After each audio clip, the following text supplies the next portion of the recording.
Hello everyone. मैं संध्या सिंह आप सभी का आपके अपने YouTube channel education for all पे हार्दिक स्वागत करती हूँ। फ्रेंड्स, हम बीपीएससी टीआरई 4 के लिए एनसीईआरटी पॉलिटी के बुक को डिस्कस कर रहे हैं। हम लोगों ने क्लास 6 से लेकर के क्लास 8 तक के जितने भी इंपॉर्टेंट क्वेश्चन थे उसको पहले लाइन बाय लाइन हाईलाइट करके पढ़ा है और उसके बाद से उसमें जितने भी इंपॉर्टेंट क्वेश्चन बन सकते हैं उसको पूरा एमसीक्यू के माध्यम से भी हल किया है। और उसके बाद अब हम लोग क्लास 8 का जो बुक है उसमें जितने भी इंपॉर्टेंट क्वेश्चन बन सकते हैं उसको पूरा हल कर रहे हैं। फ्रेंड्स, अगर आप बीपीएससी टीआरई 4 की तैयारी कर रहे हैं, आप पीआरटी की तैयारी कर रहे हैं या फिर 6 to 8 की तैयारी कर रहे हैं या फिर 9th 10th की तैयारी कर रहे हैं, तो उन सभी एग्जाम के लिए ये वीडियो बहुत ही हेल्पफुल होंगी। क्योंकि पीआरटी में भी क्वेश्चन पूछे जाते हैं पॉलिटी से, और अगर 6 to 8 में आप सब्जेक्ट के रूप में लिए हैं तो उसके लिए तो ये वीडियो और भी इम्पॉर्टेंट है। क्योंकि अगर आप पॉलिटी को सब्जेक्ट के रूप में लिए हैं तो आपको पूरा एनसीईआरटी पढ़ना ही है, क्योंकि एनसीईआरटी से ही अधिक क्वेश्चन पूछे जाते हैं। तो फ्रेंड्स, ये वीडियो आपके लिए बहुत ही हेल्पफुल होंगी। ये जो क्लास 8 का क्वेश्चन है एमसीक्यू का, तो इसके 10 क्वेश्चन को पहले पार्ट में अपलोड कर दिया गया है। अगर आप लोगों ने वीडियो को नहीं देखा है तो आप लोग उसको प्लेलिस्ट में जा कर के देख लीजिए। आज हम लोग 11वें क्वेश्चन से इसमें डिस्कस करेंगे। इसमें ये भी इस वीडियो को देखने से आप लोगों को ये भी पता चलेगा कि जो पेपर का पैटर्न है वो किस तरह का है। जैसा कि आप लोग इसमें देख सकते हैं कि इसमें 5 ऑप्शन है, तो एग्जाम में भी 5 ऑप्शन का ही क्वेश्चन पूछा जाता है। तो अब हम लोग अपने क्लास को स्टार्ट करते हैं। अब 11वां क्वेश्चन से यहाँ पे इस वीडियो में हम लोग स्टार्ट करेंगे। तो जैसे पहला क्वेश्चन है कि भारत के संविधान को किसने बनाया। तो भारत के संविधान को किसने बनाया? पहला ऑप्शन है कि संविधान सभा ने, दूसरा ऑप्शन है ब्रिटिश सरकार ने, तीसरा ऑप्शन है गवर्नर जनरल की परिषद ने, चौथा ऑप्शन है उपरोक्त में से एक से अधिक और पांचवा है उपरोक्त में से कोई नहीं। तो भारत के संविधान को किसने बनाया था? तो जो भारत का संविधान है इसको भारत की संविधान सभा ने बनाया था। जो भारत की संविधान सभा है उसने भारत के संविधान को बनाया था। इसको हम लोग जो पेपर में देखिए ये क्वेश्चन पूछा भी गया है, तो इसको आप लोग देख सकते हैं कि क्वेश्चन ये जो है ये बीपीएससी टीआरई में ये क्वेश्चन पूछा गया है। देखिए यहाँ पे पूछा गया है कि भारत के संविधान को किसने बनाया। जैसे कि ऑप्शन है ब्रिटिश संसद, गवर्नर जनरल की परिषद, भारत की संविधान सभा। तो आप लोग देख सकते हैं कि ये जो क्वेश्चन है ये पूरा एनसीईआरटी से ही पूछा जाता है। अब देखिए एनसीईआरटी का ये जो बुक में दिया है तो उसको हमने यहाँ पे लगाया है। ये एनसीईआरटी का क्लास 8 का पॉलिटी का बुक है। उसमें ये दिया था कि दिसंबर 1946 से नवंबर 1949 के बीच संविधान सभा ने स्वतंत्र भारत के लिए नए संविधान का एक प्रारूप तैयार किया। तो भारत के जो भारत का संविधान है इसके प्रारूप को किसने तैयार किया था? तो भारत का जो संविधान है इसके प्रारूप को संविधान सभा ने तैयार किया था। और ये कब तैयार किया था? तो दिसंबर 1946 से नवंबर 1949 के बीच में। जैसा कि फ्रेंड्स आप लोग जानते होंगे कि जो संविधान सभा की पहली बैठक हुई थी वो 9 दिसंबर 1946 को हुई थी, और जो संविधान बनकर तैयार हुआ था तो ये 26 नवंबर 1949 को हुआ था। तो इस तरह से जो संविधान है हम लोगों का वो दिसंबर 1946 से लेकर के 1949 के बीच में, नवंबर 1949 के बीच में तैयार हुआ है। तो जैसे यहाँ पे क्वेश्चन पूछा गया था ना कि भारत के संविधान को किसने बनाया, तो भारत के संविधान को भारत की संविधान सभा ने बनाया था। अब हम लोग नेक्स्ट क्वेश्चन को देखते हैं। अगला क्वेश्चन है कि भारतीय संविधान के अनुसार सरकार के कितने अंग हैं। मतलब भारतीय संविधान में सरकार के कितने अंगों के रूप में वर्णन किया गया है। तो भारतीय संविधान के अनुसार सरकार के कितने अंग हैं?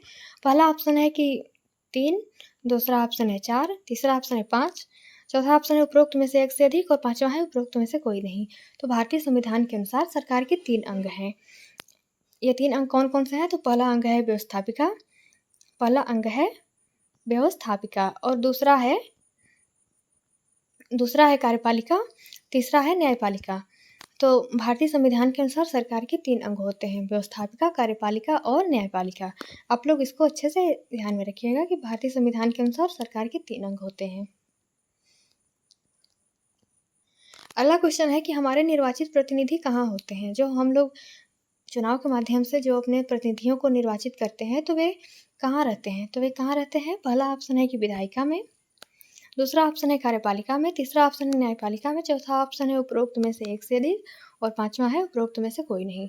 तो आप लोग इसको बताइए कि जो हम लोग निर्वाचित करके जिन प्रतिनिधियों को भेजते हैं तो वे कहाँ होते हैं? तो वे हमारी विधायिका में होते हैं। जब चुनाव होता है और लोग अपने प्रतिनिधियों को निर्वाचन के द्वारा चुनते हैं तो वे कहाँ जाते हैं? तो वे जैसे कि लोकसभा का चुनाव होता है तो वे संसद में जाते हैं और संसद में विधायिका के रूप में वे सांसद के रूप में होते हैं। तो हमारे निर्वाचित प्रतिनिधि कहाँ होते हैं? तो ये विधायिका में होते हैं। और कार्यपालिका में कौन होते हैं? तो कार्यपालिका में जैसे कि जो विधायिका सदस्य चुन कर के जाते हैं, उन्हीं में से जो प्रधानमंत्री होते हैं, ये कुछ लोगों को मंत्री के रूप में चुनते हैं और प्रधानमंत्री को मिला करके, मंत्रियों तथा प्रधानमंत्रियों को मिला करके, इन सबको मिला करके कार्यपालिका बनती है। और न्यायपालिका में जो सर्वोच्च न्यायालय तथा जितने भी अन्य न्यायालय हैं, उनको मिला करके न्यायपालिका बनती है। तो जो हमारे निर्वाचित प्रतिनिधि होते हैं, ये व्यवस्थापिका में होते हैं। व्यवस्थापिका को ही विधायिका कहा जाता है।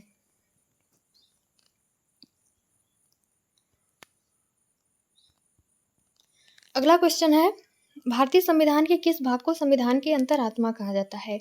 तो भारतीय संविधान का ऐसा कौन सा भाग है जिसको कि संविधान की अंतरात्मा कहा जाता है? पहला ऑप्शन है कि भाग 2 को, दूसरा ऑप्शन है भाग 3 को, तीसरा ऑप्शन है भाग 4 को, चौथा ऑप्शन है उपरोक्त में से एक से अधिक और पांचवा है उपरोक्त में से कोई नहीं। तो भारतीय संविधान के किस भाग को संविधान की अंतरात्मा कहा जाता है? तो भाग 3 को कहा जाता है। इसका राइट आंसर होगा ऑप्शन नंबर 2। और जो भाग 3 है, इसको क्यों कहा जाता है अंतरात्मा? तो ये जो भाग 3 है, इसमें मौलिक अधिकारों का वर्णन किया गया है और जो मौलिक अधिकार होते हैं, इसको संविधान की अंतरात्मा कहा जाता है। इसीलिए जो संविधान का भाग 3 है, इसको संविधान की अंतरात्मा कहा जाता है। जैसा कि देखिए, ये बुक में दिया गया था, तो उसका स्क्रीनशॉट यहाँ पर लगाया गया है।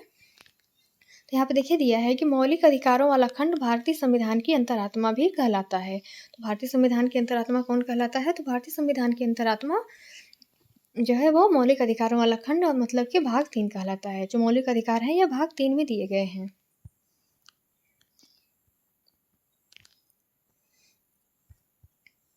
अगला क्वेश्चन है कि डॉक्टर बी.आर. अम्बेडकर के अनुसार संविधान की आत्मा किससे कहा जाता है? अभी आप लोगों ने देखा कि संविधान के किस भाग को संविधान की अंतरात्मा कहा जाता है। अब यहाँ पे अगला क्वेश्चन है कि डॉक्टर बी.आर. अम्बेडकर के अनुसार संविधान की आत्मा किसे कहा जाता है? तो पहला ऑप्शन है कि मूल कर्तव्य को, दूसरा ऑप्शन है संवैधानिक उपचारों के अधिकार को, तीसरा ऑप्शन है मूल अधिकार को, चौथा ऑप्शन है कि उपरोक्त में से एक से अधिक और पांचवा है उपरोक्त में से कोई नहीं। तो बताइए कि बी.आर. अम्बेडकर के अनुसार संविधान की आत्मा किसे कहा जाता है? तो बी.आर. अम्बेडकर के अनुसार जो संविधान की आत्मा है, वो संवैधानिक उपचारों के अधिकारों को कहा जाता है। Doctor B R. अम्बेडकर ने कहा था कि संवैधानिक उपचारों का अधिकार संविधान की आत्मा है, क्योंकि अगर किसी भी व्यक्ति के मूल अधिकारों का हनन होता है, तो वे संवैधानिक उपचारों के अधिकार के अंतर्गत ही न्यायपालिका के पास जाते हैं और अपने लिए न्याय की मांग करते हैं। तो इसी वजह से डॉक्टर बी.आर. अम्बेडकर ने जो संवैधानिक उपचारों का अधिकार है, इसको संविधान की आत्मा कहा है। अगला क्वेश्चन है कि भारतीय संविधान की आत्मा किसे कहा जाता है? अब देखिए, ये सारे क्वेश्चन जो हैं, ये तीनों क्वेश्चन एक ही तरह के हैं, तो इसमें बहुत ही कन्फ्यूजन होता है। तो आप लोग ये तीनों क्वेश्चन को एकदम अच्छे से पूरा याद कर लीजिएगा। जैसे कि देखिए, ये 16वां क्वेश्चन है कि भारतीय संविधान की आत्मा किसे कहा जाता है? तो पहला ऑप्शन है कि भाग 3 को, दूसरा ऑप्शन है संवैधानिक उपचारों का अधिकार, तीसरा ऑप्शन है प्रस्तावना, चौथा ऑप्शन है उपरोक्त में से एक से अधिक और पांचवा ऑप्शन है उपरोक्त में से कोई नहीं। तो अभी आप लोग इसको बताइए कि भारतीय संविधान की आत्मा किसे कहा जाता है? तो भारतीय संविधान की जो आत्मा है, ये प्रस्तावना को कहा जाता है।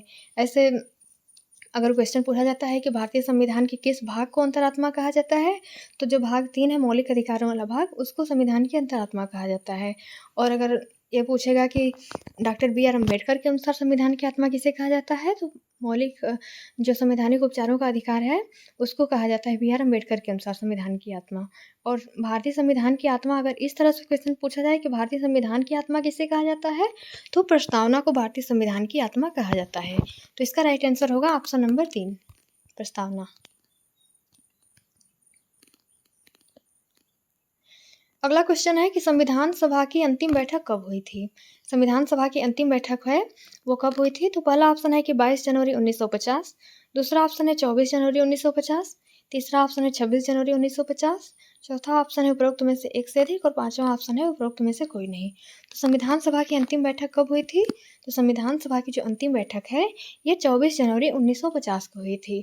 24 जनवरी 1950 को संविधान सभा की अंतिम बैठक हुई थी और 26 जनवरी 1950 को हमारा देश स्वतंत्र हुआ था। तो यहाँ पे देखिए बुक में दिया है ना, बुक में दिया है कि 24 जनवरी 1950 को संविधान सभा की आखिरी बैठक हुई थी। तो यहाँ पे जो जितने भी ये पॉइंट हाईलाइट किए हैं, इसी तरह से हम लोग जब इसको बुक को पढ़ रहे थे तो उस समय भी हम लोगों ने हाईलाइट करके जितने भी इम्पोर्टेंट यहाँ पे पॉइंट दिए गए थे उसको हम लोगों ने हाईलाइट करके एकदम अच्छे से पढ़ा है। तो अब उसी को फिर क्वेश्चन आंसर के माध्यम से हल कर रहे हैं। तो यहाँ पे देखिए दिया है कि जो संविधान सभा की अंतिम बैठक है यह कब हुई थी? तो संविधान सभा की अंतिम बैठक है यह 24 जनवरी 1950 को हुई थी। इसी दिन जो राष्ट्रपति हैं राजेंद्र प्रसाद, इनको राष्ट्रपति के रूप में भी इनको चुना गया था। तो संविधान सभा की अंतिम बैठक 24 जनवरी 1950 को हुआ था और उसके बाद 26 जनवरी 1950 को हमारा संविधान लागू किया गया। अब अगला क्वेश्चन है कि भारत के पहले मंत्रिमंडल में वित्त मंत्री कौन थे? तो पहले मंत्रिमंडल में वित्त मंत्री कौन था? पहला ऑप्शन है कि डॉक्टर जान मथाई, दूसरा ऑप्शन है राजकुमारी अमृत कौर, तीसरा ऑप्शन है श्री जगजीवन राम, चौथा ऑप्शन है उपरोक्त में से एक से अधिक और पांचवा ऑप्शन है उपरोक्त में से कोई नहीं। तो जब भारत का पहला मंत्रिमंडल गठित हुआ था तो उसमें वित्त मंत्री कौन था? तो जब भारत का पहला मंत्रिमंडल गठित हुआ था तो उसमें भारत के जो पहले वित्त मंत्री थे वे डॉक्टर जान मथाई थे। तो इसका राइट आंसर होगा डॉक्टर जान मथाई। और जो ये राजकुमारी अमृत कौर थी तो ये पहले जो मंत्रिमंडल था तो इसमें ये स्वास्थ्य मंत्री थी और ये पहले मंत्रिमंडल में पहली महिला कैबिनेट मंत्री भी बनी थी। तो राजकुमारी अमृत कौर थी ये स्वास्थ्य मंत्री थी और श्री जगजीवन राम तो ये श्रम मंत्री थे। आप लोग इनको भी ध्यान में रखिएगा कि राजकुमारी अमृत कौर को कौन सा विभाग मिला था? तो इनको स्वास्थ्य विभाग मिला था और श्री जगजीवन राम ये श्रम विभाग के मंत्री बने थे।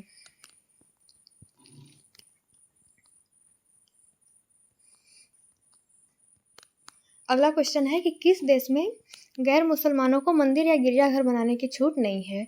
तो ऐसा कौन सा देश है जहाँ की गैर मुसलमानों को मंदिर या गिरजाघर बनाने की छूट नहीं है? तो पहला ऑप्शन है कि संयुक्त अरब अमीरात, दूसरा ऑप्शन है सऊदी अरब, तीसरा ऑप्शन है ईरान और चौथा ऑप्शन है उपरोक्त में से एक से अधिक और पांचवा है कि उपरोक्त में से कोई नहीं। तो आप लोग बताइए कि ऐसा कौन सा देश है जहाँ की गैर मुसलमानों को मंदिर या गिरजाघर बनाने की छूट नहीं है? तो इसका राइट आंसर हो जाएगा कि सऊदी अरब। सऊदी अरब में अधिक से अधिक मुसलमान लोगों की ही संख्या है और वहाँ पे जो गैर मुसलमान हैं, मुसलमानों के अलावा जो अन्य जातियाँ हैं तो उनको मंदिर या फिर गिरजाघर बनाने की छूट नहीं है। इसको देखिए बुक में जो दिया है उसको हम लोग देखते हैं कि बुक में क्या दिया है। देखिए बुक में दिया है कि सऊदी अरब में गैर मुसलमानों को मंदिर या गिरजाघर बनाने की छूट नहीं है, न ही इन धर्मों के लोग वहाँ पे पूजा अर्चना के लिए किसी सार्वजनिक स्थल पर इकट्ठे हो सकते हैं। तो सऊदी अरब जो देश है यहाँ पे गैर मुसलमान जो है इनको मंदिर या गिरजाघर बनाने की छूट नहीं है और न ही इन धर्मों के लोग वहाँ पे पूजा अर्चना के लिए किसी सार्वजनिक स्थल पर इकट्ठे हो सकते हैं। अगर इनको पूजा अर्चना भी करनी है तो ये अपने घर में ही पूजा करते हैं और ये किसी सार्वजनिक स्थल पर इकट्ठा नहीं हो सकते हैं और न ही ये मंदिर या फिर गिरजाघर कोई बना सकते हैं।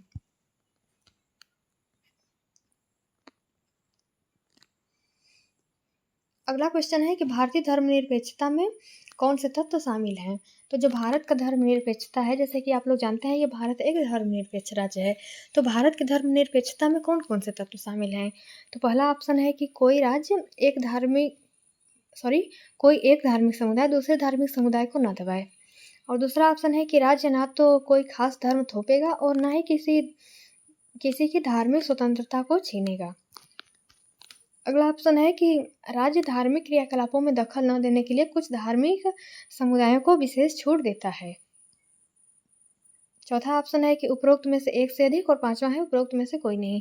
तो भारतीय धर्मनिरपेक्षता है इसमें कौन कौन से तत्व शामिल हैं?